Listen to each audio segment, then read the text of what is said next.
votre système de chauffage coûte trop cher, tombe en panne et vous laisse quand même les pieds froids, les pieds froids. Mais les gens du Moyen Âge se tenaient au chaud sans rien de tout cela. Ces 15 méthodes de chauffage médiévales et bon marché les gardaient au chaud pour presque rien. Elles fonctionnaient à l'époque et fonctionnent encore aujourd'hui.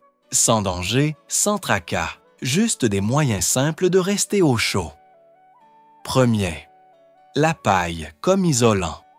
La paille était le héros méconnu de la chaleur hivernale.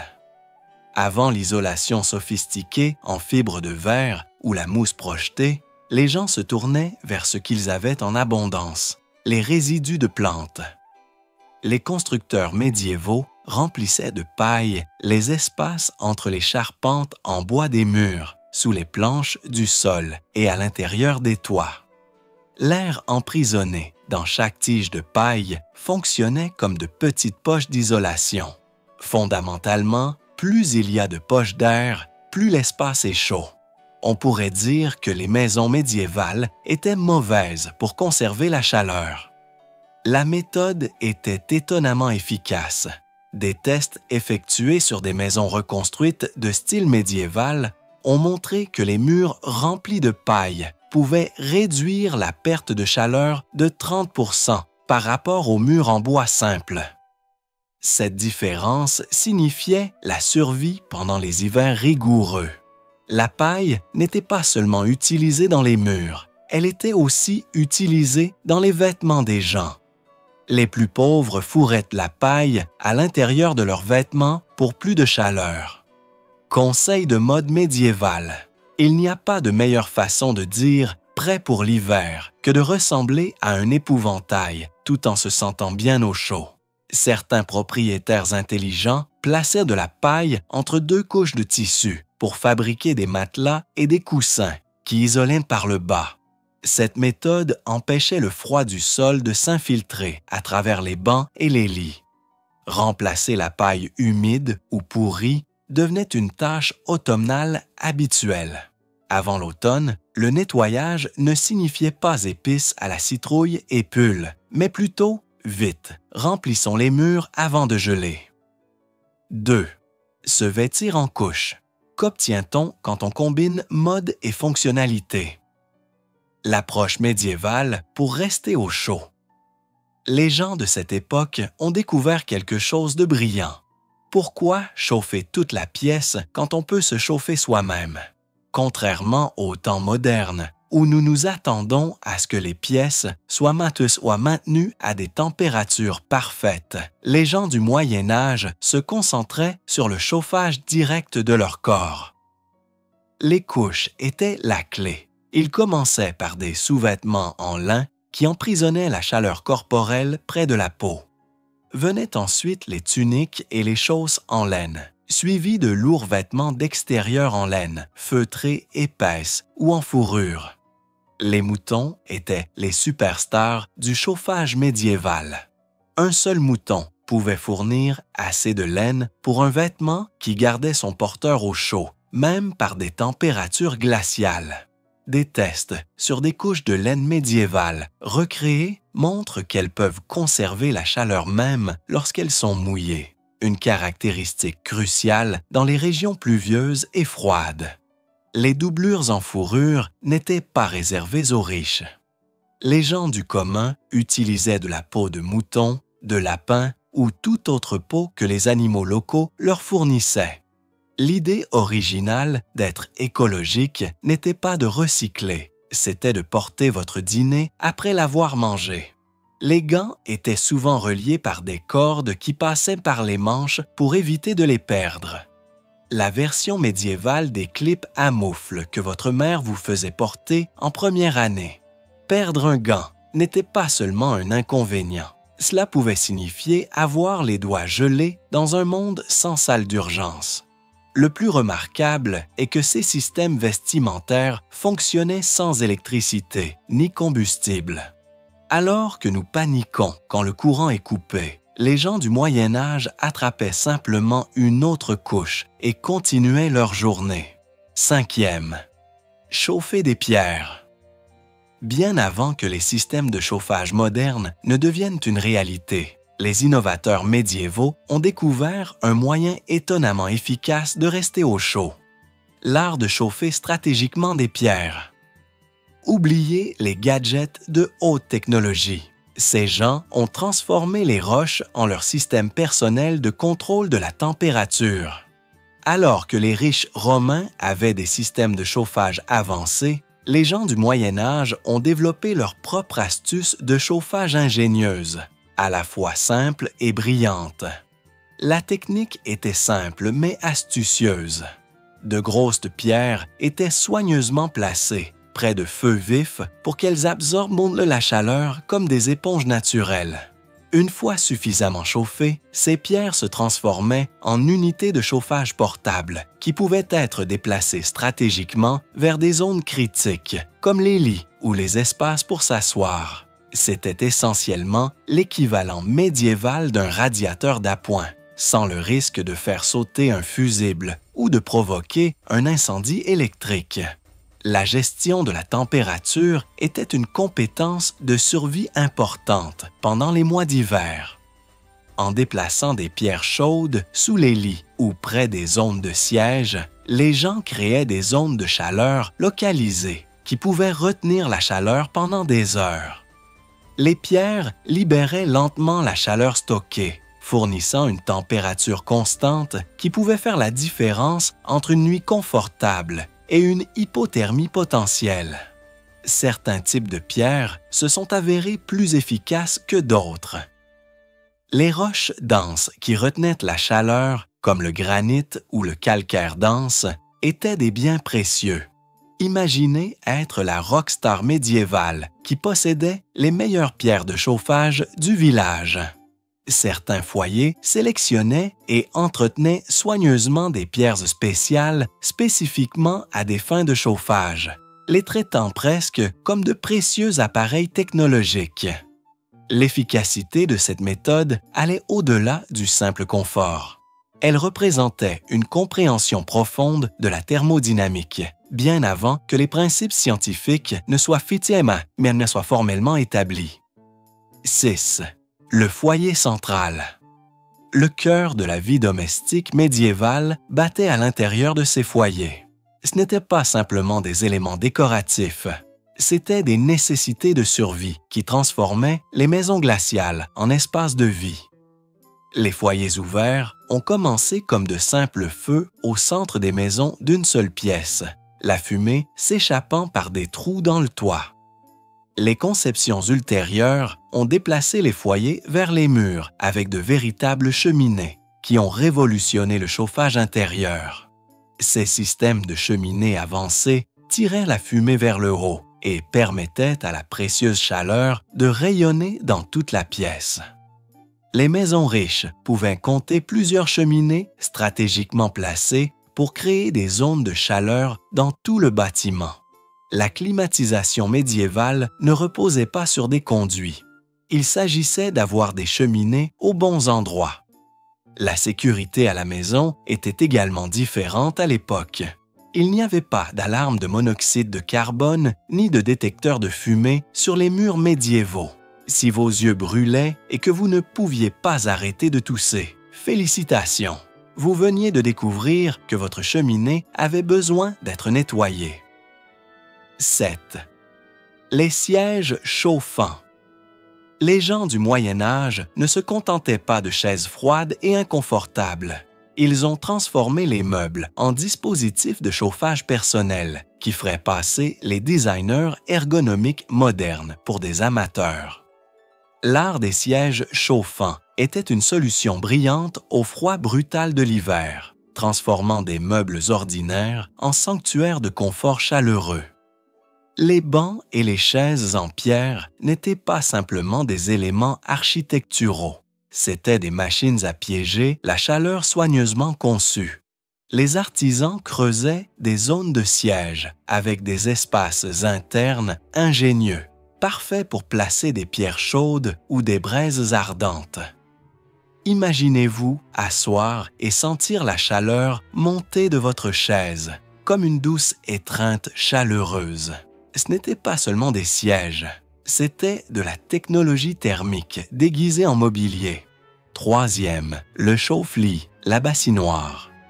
Ces solutions portables gardaient également les gens au chaud pendant la nuit. Mais parfois, vous avez besoin d'un petit coup de pouce supplémentaire pour chauffer les draps. Entrez le chauffe-lit, un engin qui était à la fois un dispositif de chauffage ingénieux et un danger d'incendie potentiel. En gros, vos ancêtres médiévaux jouaient chaque nuit à la roulette chaude avec leur lit. Ces dispositifs astucieux se présentaient sous deux formes principales. Des récipients en métal et en céramique spécialement conçus pour emprisonner la chaleur et rendre l'heure du coucher moins glaciale. Imaginez une poêle remplie de braises chaudes, soigneusement placée entre des draps froids, transformant une surface de couchage arctique en quelque chose de tout juste tolérable. Les foyers riches ont poussé ce concept au niveau supérieur en employant des serviteurs dévoués dont le seul travail était de préchauffer les lits. Parlons d'un parcours de carrière spécialisé. Le processus était délicat et exigeait une grande habileté. Trop peu de chaleur et vous grelottez toute la nuit. Trop et félicitations, vous venez de transformer votre literie en bois de chauffage médiéval. Ces chauffe-lits n'étaient pas de simples articles de confort, c'étaient des outils de survie littéraux. Les gens glissaient soigneusement ces récipients chauds entre les couches de couverture, créant de petites poches de chaleur qui pouvaient faire la différence entre une bonne nuit de sommeil et une hypothermie potentielle. Les familles riches avaient souvent des chauffe-lits plus ornés, certains fabriqués avec des métaux polis qui réfléchissaient la chaleur plus efficacement. Le laiton et le cuivre étaient particulièrement populaires, non seulement pour leurs propriétés conductrices de chaleur, mais aussi parce qu'ils donnaient à l'appareil un aspect assez élégant pour impressionner les voisins médiévaux. La technique n'était pas sans risque. Un faux mouvement et votre lit confortable pouvaient se transformer en une scène d'incendie dramatique. Les gens du Moyen Âge ont dû développer un type spécial de conscience spatiale nocturne, une compétence que les utilisateurs de couvertures électriques modernes n'apprécieront jamais vraiment. Quatrième, les tapisseries isolantes. Les tapisseries n'étaient pas simplement des décorations murales élégantes pour que les nobles médiévaux affichent leur richesse. Ces chefs-d'œuvre en tissu étaient essentiellement la version médiévale de l'isolation domestique, assez belle pour faire pleurer un architecte d'intérieur. Au-delà de leur valeur artistique, les tapisseries remplissaient une fonction fondamentale pour garder les maisons médiévales au chaud pendant les mois d'hiver brutaux. Les tissus épais et lourds sont devenus des armes stratégiques contre le froid. Les nobles suspendaient stratégiquement ces énormes panneaux textiles sur les murs de pierre, créant une barrière inattendue contre les courants d'air et les baisses de température. Le processus était plus scientifique que la plupart des gens ne le pensent. Ces chefs-d'œuvre tissés pouvaient empêcher l'air froid de s'infiltrer à travers les murs de pierre, qui étaient connus pour laisser passer des vents glacials pouvant transformer n'importe quelle pièce en glacière. Des études modernes ont révélé quelque chose de fascinant. Ces tapisseries décoratives pouvaient réduire la perte de chaleur jusqu'à 25%. Qui aurait cru que la décoration médiévale était essentiellement une protection extrême contre les intempéries, mais avec style? Les matériaux comptaient énormément. La laine, les lins lourds et les tissus denses fonctionnaient le mieux, emprisonnant l'air chaud et créant un microclimat miniature à l'intérieur des murs de la pièce. Certains foyers riches ont poussé ce concept à des extrêmes extraordinaires. Des pièces entières étaient tapissées, transformant les chambres de pierre en sanctuaires douillets. C'était comme porter un pull très cher de la taille d'un mur qui racontait une histoire épique. Les thèmes représentaient souvent des batailles historiques.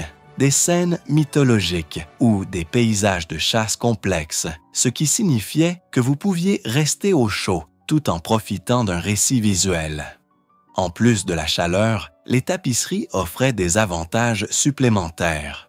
Elles absorbaient le son, rendant les grandes salles en pierre moins résonnantes. Elles fournissaient également une couche d'intimité à une époque où l'espace personnel était un luxe que peu pouvaient s'offrir.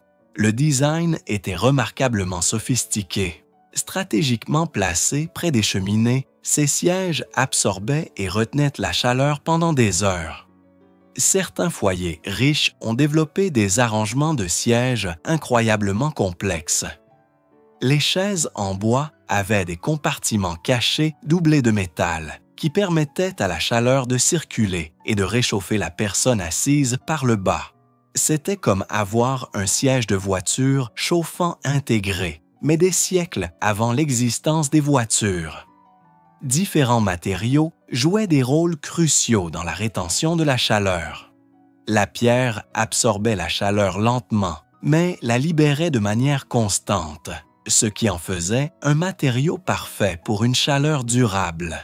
Les sièges en bois avec doublure en métal pouvaient distribuer la chaleur plus rapidement, offrant un confort presque immédiat. Certains designs incorporaient plusieurs couches de matériaux pour maximiser le transfert et la rétention de chaleur. Les avantages pratiques allaient au-delà du simple confort. À une époque où rester au chaud pouvait signifier survivre, ces sièges chauffants offraient plus qu'un luxe. C'était un outil fondamental pour maintenir la température corporelle pendant les hivers glacials. 8. La chaleur de la cuisine. Les cuisines médiévales étaient plus que de simples zones de préparation des aliments. C'étaient des quartiers généraux de chauffage stratégiques. Ces espaces culinaires étaient essentiellement la salle polyvalente originale qui faisait plus que simplement garder les estomacs pleins. L'emplacement et la conception des cuisines étaient soigneusement pensés pour maximiser la chaleur dans tout l'espace de vie. Les grands âtres brûlaient continuellement et remplissaient une double fonction, servir de feu de cuisson et de système de chauffage pour la maison. C'était comme avoir un radiateur personnel qui faisait en même temps un pain délicieux. Les cuisines étaient intentionnellement construites près des espaces de vie, permettant à la chaleur de circuler naturellement dans la maison. Certaines habitations médiévales ont même adopté un plan ouvert bien avant que cela ne devienne une tendance de design d'intérieur moderne. Le processus de cuisson lui-même générait une chaleur considérable. La cuisson du pain était une technique de chauffage particulièrement efficace. Les grands fours en pierre irradiaient de la chaleur pendant des heures après le retrait du pain, créant un système de chauffage naturel qui gardait les pièces au chaud. Les méthodes de cuisson lentes, comme les ragoûts et les rôtis, impliquaient que le feu restait allumé pendant de longues périodes, fournissant une chaleur de fond constante. Les cuisiniers médiévaux étaient essentiellement des ingénieurs en chauffage qui préparaient des plats incroyables. 9e. La chaleur animale. À l'époque médiévale, l'élevage n'était pas seulement une activité destinée à la production alimentaire. Ces animaux étaient des systèmes de chauffage vivants et respirants. Qui savait que les animaux de la ferme étaient essentiellement les radiateurs d'appoint originaux avec de la fourrure? Dans les régions plus froides, la relation entre les humains et les animaux allait bien au-delà de la simple praticité agricole. Certaines maisons étaient délibérément construites avec des étables attenantes, créant une stratégie de chauffage géniale qui rendrait jaloux les ingénieurs énergétiques modernes. La chaleur corporelle générée par les vaches, les moutons et les porcs s'infiltrait lentement dans les espaces de vie, fournissant une source de chaleur constante et naturelle. C'était comme avoir un tas de radiateurs poilus et respirants qui produisaient occasionnellement du lait et de la viande. Des études modernes confirment qu'une seule vache peut générer suffisamment de chaleur corporelle pour chauffer de manière significative un petit espace. L'emplacement des logements pour animaux était une décision soigneusement calculée. Dans les conceptions de châteaux, même des pièces spécialisées, comme les espaces de fauconnerie, étaient stratégiquement situées près des logements pour maximiser le transfert de chaleur. Les plus gros animaux, comme les chevaux et le bétail, étaient particulièrement appréciés pour leur capacité à générer de la chaleur. Leur corps massif pouvait produire des quantités de chaleur surprenantes, créant des microclimats à l'intérieur des espaces de vie. 10. Le lit familial partagé. Le lit familial médiéval était bien plus qu'un simple arrangement de couchage pittoresque. C'était une stratégie de survie sophistiquée contre le froid brutal de l'hiver. Oubliez l'intimité. À l'époque médiévale, l'espace personnel était aussi utile qu'une théière en chocolat. Les familles ne partageaient pas seulement les espaces de vie. Elles partageaient littéralement la chaleur corporelle de manière qui ferait frémir les défenseurs modernes de l'espace personnel.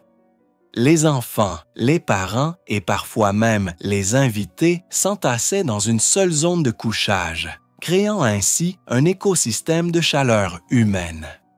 Les lits à baldaquin n'étaient pas simplement des décorations élégantes, c'étaient des stations de chauffage soigneusement conçues. Les lourds rideaux emprisonnaient la chaleur corporelle, créant un microclimat qui pouvait faire la différence entre survivre confortablement et geler pendant la nuit. C'était comme une version préhistorique d'une couverture électrique, mais avec plus de ronflements et potentiellement moins d'hygiène. La stratégie des couches était une forme d'art. Les sacs de couchage doublés, les multiples couvertures en laine et le positionnement stratégique du corps maximisaient la rétention de la chaleur. Les gens dormaient intentionnellement très près les uns des autres, les enfants étant souvent placés au milieu du groupe familial. Ce n'était pas seulement une question de confort. C'était une technique de survie fondamentale qui avait été perfectionnée au fil des générations. 11e. Les boissons chaudes. Rester au chaud ne concernait pas seulement la chaleur externe. Les gens du Moyen Âge comprenaient le pouvoir du réchauffement interne. Boire des liquides chauds était essentiellement une façon médiévale de chauffer le corps. Les infusions, le vin chaud et le lait chaud n'étaient pas simplement des boissons. C'étaient des outils de survie fondamentaux face à l'assaut brutal de l'hiver. Les moines dans les monastères froids ont perfectionné l'art de la consommation continue de liquides chauds. Ces ingénieurs de la chaleur sacrée ont transformé la dégustation à petites gorgées en une technique de survie stratégique. Le bouillon chaud est devenu une bouée de sauvetage, faisant circuler la chaleur à travers le corps plus efficacement que toute méthode de chauffage externe. Aucune compréhension scientifique n'était nécessaire. Des générations d'expériences pratiques avaient appris aux gens que les boissons chaudes faisaient plus que simplement avoir bon goût. Différents liquides servaient à des fins différentes. Les infusions d'herbes pouvaient apporter des bienfaits médicinaux tout en réchauffant le corps. Le vin chaud offrait à la fois l'effet réchauffant de l'alcool et une explosion de chaleur épicée. C'était comme avoir un radiateur interne portable qui avait un goût délicieux. 12. Les espaces souterrains. Les peuples médiévaux étaient experts pour s'adapter à leur environnement, et leurs espaces souterrains prouvaient à quel point ils pouvaient être intelligents pour rester au chaud. Les caves n'étaient pas simplement des entrepôts sombres et humides. C'étaient des sanctuaires de température stratégique que les habitants médiévaux transformaient en refuges de survie pendant les mois d'hiver brutaux. Qui a besoin de chauffage central quand on a la terre comme couverture chauffante personnelle? Ces espaces souterrains fonctionnaient comme des thermos naturels, maintenant une température remarquablement constante tout au long de l'année. Creusées profondément dans la terre, ces chambres souterraines restent plus fraîches en été et plus chaudes en hiver, créant un microclimat qui défie les extrêmes saisonniers. Imaginez une famille médiévale blottie dans une cave confortable, entourée de murs de pierre qui semblent murmurer une chaleur ancienne. Dans les régions où les températures hivernales chutaient à des niveaux glaciaux, ces espaces souterrains devenaient de véritables bouées de sauvetage. Certaines familles déplaçaient complètement leur lieu de couchage pendant les vagues de froid les plus fortes, troquant les courants d'air des pièces supérieures contre l'ambiance stable et isolante du sous-sol. 13. Les brise-vents naturels et architecturaux. Les habitants médiévaux n'étaient pas seulement des survivants, c'étaient des champions stratégiques dans la lutte contre le vent. Les caractéristiques naturelles du paysage sont devenues leur première ligne de défense contre les rafales de froid. Les arbres, les haies et les clôtures en bois n'étaient pas de simples éléments décoratifs, mais des boucliers thermiques fondamentaux qui transformaient les paysages balayés par le vent en environnements habitables. La conception architecturale a joué un rôle crucial dans cette symphonie de blocage du vent. Les châteaux et les maisons étaient méticuleusement situés pour minimiser l'exposition, utilisant le terrain environnant comme d'énormes brise-vents. Les murs de pierre n'étaient pas simplement des structures défensives, c'étaient des barrières thermiques qui modifiaient les schémas du vent et emprisonnaient la précieuse chaleur. Certains établissements plantaient stratégiquement des haies denses ou créaient des réseaux complexes de clôtures en bois qui interrompaient les courants de vent avant qu'ils ne puissent pénétrer les espaces habités. À l'intérieur de ces structures, les paravents et les cloisons sont devenus des outils sophistiqués de contrôle climatique. En créant des espaces plus petits et plus compacts, les résidents médiévaux pouvaient concentrer la chaleur et bloquer les courants d'air avec une efficacité remarquable. 14. La chaleur humaine collective. C'est le pouvoir d'une pièce bondée. Dans ces châteaux pleins de courants d'air et ces maisons en bois, les gens n'avaient pas le luxe de tourner un bouton quand les températures chutaient. Au lieu de cela, ils remplissaient les pièces plus serrées que des sardines dans une boîte. Quand la mauvaise haleine de votre voisin devient votre chauffage central, vous savez définitivement que vous êtes au Moyen Âge. La science derrière cela est simple. Chaque corps humain émet environ la même chaleur qu'une ampoule de 100 watts. Rassemblez 20 personnes dans une pièce et vous avez soudainement 2000 watts de chauffage gratuit. Parlons d'énergie renouvelable qui n'a pas besoin d'une éolienne. Les grandes salles des châteaux n'étaient pas construites immenses juste pour se la péter. Elles étaient conçues pour accueillir des festins où la chaleur corporelle créait un four naturel. Des registres du 14e siècle mentionnent que pendant les rassemblements d'hiver, les chambres pouvaient se réchauffer de 7 à 8 degrés sans une seule bûche dans le feu. Il n'y a pas de meilleure façon de dire qu'une fête est réussie que d'avoir des invités qui sont aussi des radiateurs humains.